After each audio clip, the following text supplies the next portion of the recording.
সাম্য যদি আমরা পোষ্য থাকাকালীন না বিগ্রহে তাহলে এখনো বিগ্রবে না। কৈলাসপুরের সব মানুষ হবে এবার আমাদের পোষ্য। এই কাজ করে তোমরা কিচ্ছু হাসিল করতে পারবে না। মানুষরা তোমাদের পোষ্য বানিয়ে তোমাদের দুবেলা খেতে দিচ্ছে, তোমাদের পছন্দ মতো জায়গায় থাকতে দিচ্ছে। তার কি কোনো মূল্য নেই তোমাদের কাছে? না, নেই। আমাদের কাছে শুধু একটারই মূল্য আছে, এতদিন পোষ্য হয়ে জীবন কাটাবার মূল্য, যা এবার আমরা কড়ায় গন্ডায় উসুল করব মানুষের তৈরি করা সব জিনিস ভেঙে চুরমার করে দিয়ে। সরে যাও তোমরা, নয়তো মানুষদের পোষ্য বানাবার কাজটা আমরা তোমাদের দিয়েই শুরু করব। ভোলা দাদা, নন্দী দাদা, চলো। এইভাবে ওদের সাথে এখন তোমরা পারবে না। ওদের মাথায় এখন আগুন চড়ে আছে, আগে ওদের মাথা ঠান্ডা করতে হবে। একদমই তাই, আমাদের সবার আগে এই কাজটাই করতে হবে। কিন্তু কিভাবে জানি না, আর যতক্ষণ না জানতে পারছি আমাদের ওদেরকে আটকাতেই হবে। কারোর কোনো ক্ষতি হতে দেওয়া চলবে না। চল আমার সঙ্গে।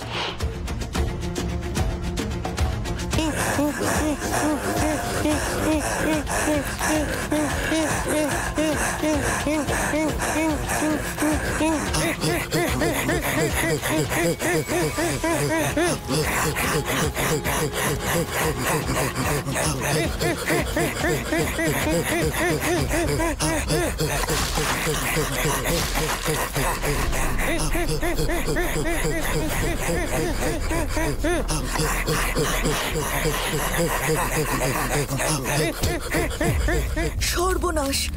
এখন এদের আমি পুনরায় আগের রূপে ফিরিয়ে আনবো কি করে? নইলে এরা যে আমাদের গোটা গ্রাম সহ সবার অনিষ্ট করবে।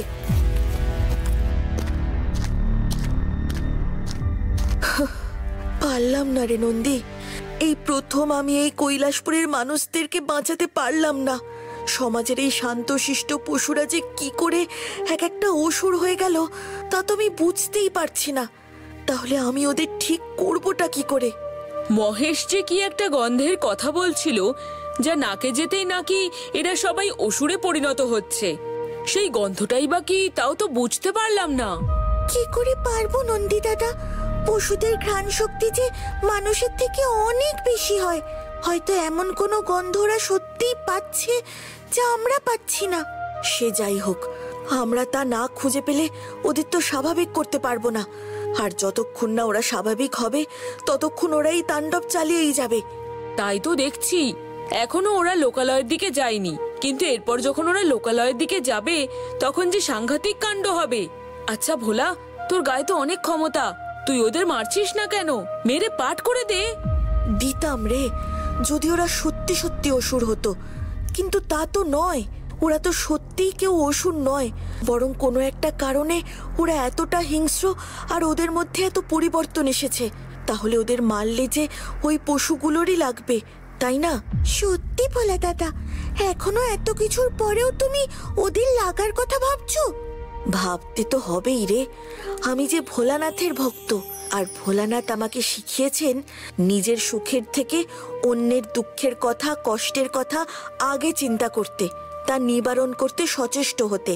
আমি তো সবসময় তাই করি, কিন্তু এবারেই শুধু ওটা নট আর বিলাস না? তাই তো মনে হচ্ছে, কিন্তু ওরা ওরকম দৌড়চ্ছে কেন? ওদের আবার কোনো দৌড়াসুরে ধরলো নাকি?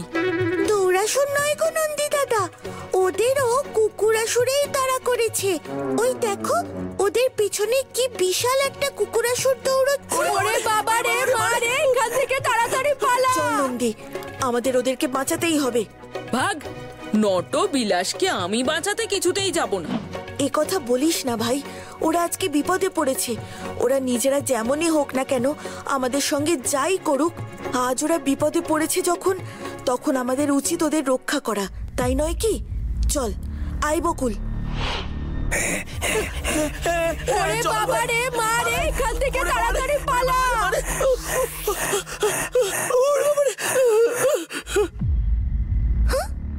এটা কি হলো? ওই কুকুর ওষুধ থেকে আবার কুকুর হয়ে গেল কি করে?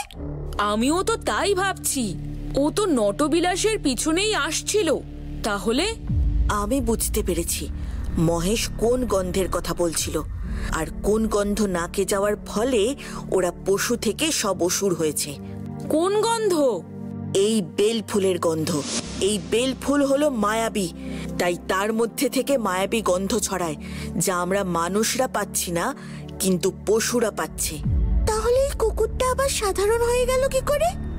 নটবিলাসের জলের ওই পাত্রের ওপর পড়ার কারণে। জল ছিটকে পাশের বেল ফুলের গাছটায় পড়েছে, লক্ষ্য করেছিস? আর ওই জল বেল ফুলের গাছে পড়ার কারণে ফুলের মায়াবী গন্ধ উধাও হয়ে গেছে, আর তাতেই ওই কুকুর আবার সাধারণ হয়ে গেছে। হ্যাঁ তাই তো, এই গাছ তো জলে ভেজা দেখছি। তাহলে এর মানে একটাই, যত বেলফুল গাছ আজ আমরা সকাল থেকে দেখছি সব মায়াবী, আর সেই মায়াবী গন্ধের কারণেই এই অঘটন। ওই মায়াবী গন্ধ কাটাতে হলে আমাদের জল ঢালতে হবে সব গাছে। কিন্তু চারিদিকে তো অনেক বেল ফুলের গাছ, এত গাছে এক এক করে জল ভেজাতে তো অনেক সময় লাগবে ভোলা। না, অনেক সময় লাগলে হবে না, আমাদের যা করার একসঙ্গেই করতে হবে। তোরা এখানে দাঁড়া, আমি আসছি।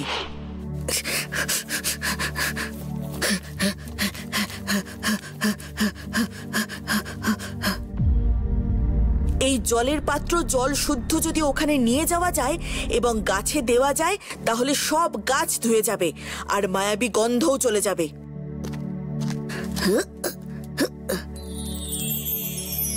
জয় বাবা ভোলেনাথ।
দেখ নন্দী, দেখ বকুল, আমরা পেরেছি, আমরা পেরেছি। এই গ্রাম আর কৈলাসপুরকে ধ্বংসের হাত থেকে রক্ষা করতে আমরা পেরেছি। আর এরা কার